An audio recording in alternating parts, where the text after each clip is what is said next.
जम्मू कश्मीर के राज्यपाल मनोज सिन्हा पहुंचे जहानाबाद के सेंधवा गांव। होली मिलन समारोह में लोगों से मिले एवं होली की बधाई दी। मनोज सिन्हा ने मगध को लेकर बहुत कुछ कहा मगध अपने आप में खास है। मनोज सिन्हा ने क्या कुछ कहा, आइए आपको हम सुनाते हैं। टिकट नाम से पुकारा था। वायु पुराण में भी गया के महात्मा का वर्णन करते हुए मगध क्षेत्र की चर्चा की गई और कहा गया है कि कटेश गया पुण्या नदी पुण्या पुनः पुनः, पुनपुन जो नाम पड़ा है वो यहीं से पड़ा है। श्रवण शास्त्रम पुण्यम पुण्यम राजगृहम वनम। अनेक इतिहासकारों ने इस तथ्य को भी उजागर करने का प्रयास किया कि वैदिक संस्कृति और वाद्य संस्कृति का संगठन सर्वप्रथम मगध में ही हुआ था। इसके साथ ही राजर्षियों की परंपरा मगध से ही प्रारंभ हुई इस देश में, जिसमें राजर्षि विश्वामित्र सबसे अग्रणी थे। अगर सामाजिक और राजनीतिक दृष्टिकोणों से देखा जाए तो 6वीं से 4वीं शताब्दी ईसा पूर्व का कालखंड मगध साम्राज्य के उदय का कालखंड है और उसके पश्चात लगभग 1000 वर्ष से यह अखंड भारत के साम्राज्य की राजधानी और उसके गौरव के रूप में जाना जाता रहा।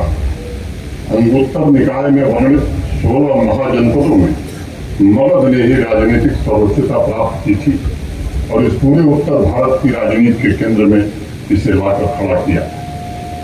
अगर जहानाबाद की मैं बात करूं तो अरावल पहाड़ और सम्राट अशोक के शिलालेख भी मगध के सामाजिक और आर्थिक संपन्नता के आज भी गवाह हैं।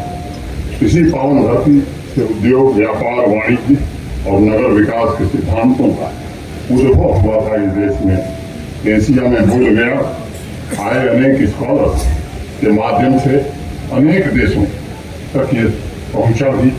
भारत की समृद्ध आध्यात्मिक परंपरा में बौद्ध धर्म हो, जैन धर्म हो, इन सबका पोषण मगध ने ही किया और राजनीतिक रूप से सम्राट चंद्रगुप्त और चाणक्य के रूप में गुरु शिष्य की ऐसी महान जोड़ी इस धरती ने दी है जिसकी विश्व में किसी अन्य साम्राज्य से कभी भी तुलना नहीं की जा सकती। मित्रों, ये विश्व की सभ्यता और संस्कृति का केंद्र भी नालंदा माना जाता है और ये भी प्राचीन मगध का ही हिस्सा हुआ करता है। और आज मैं समझता हूँ कि अपनी प्राचीन परंपरा और सांस्कृतिक मूल्यों की वजह से मगध आधुनिक भारत के इतिहास में अभी भी प्रमुख स्थान है। दर्शन, भाषा, साहित्य की समृद्धि से सुशोभित इस मिट्टी का अजय सामर्थ्य आज भी हमारा मार्गदर्शन कर रहा है। यह सच है कि मगध की महिमा इतनी व्यापक है, इसका वर्णन करने के लिए कुछ मिनट कम पड़ जाएंगे, कई दिन लगेंगे तो भी वर्णन नहीं हो पाएगा। लेकिन मैं इतना जरूर कहना चाहूँगा कि मगध प्रमंडल वर्तमान की विराट संभावनाओं को अपने में समेटे हुए प्रगति के केंद्र रूप में आज भी खड़ा है।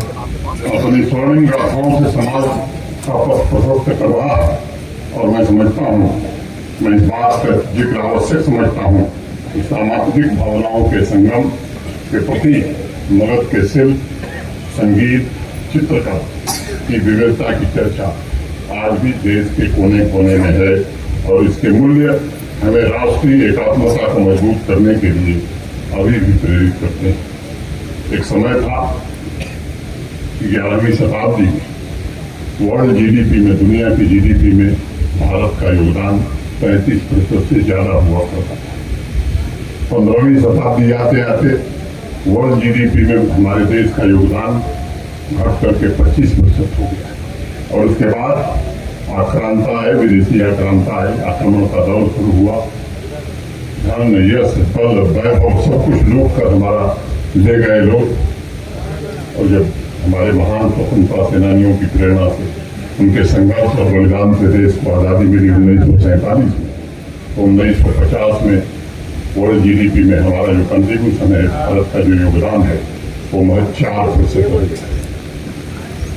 वक्त ने फिर करवट बदला है और पिछले 10 वर्षों में देश जिस रास्ते पर चल रहा है, 2023 में अंतर्राष्ट्रीय मुद्रा कोष के सर्वेक्षण के बाद ये बात सामने आई है कि आज भारत का योगदान वर्ल्ड जीडीपी में, दुनिया की जीडीपी में 15% हो गया है। जिस विकसित भारत का सपना भारत के वर्तमान प्रधानमंत्री आदरणीय नरेंद्र मोदी जी देख रहे हैं, जो अब सपना नहीं, मैं समझता हूं कि देश के 140 करोड़ लोगों का संकल्प बनता जा रहा है। वो लक्ष्य हम कैसे प्राप्त करेंगे? निश्चित रूप से उस लक्ष्य के लिए हमें फिर से वर्ल्ड जीडीपी में अपना योगदान 25 और फिर 33% ले जाना होगा। नालंदा का उसमें बड़ा योगदान है। हम सोने की चिड़िया कहे जाते थे। सोने की चिड़िया हम इसलिए नहीं थे कि हमारे देश में बहुत सोने की खदानें थी। हमारे पास ऐसे शिक्षण संस्थान थे नालंदा, और मुझे लगता है कि दुनिया भर के लोग यहाँ आते थे शिक्षा ग्रहण करने।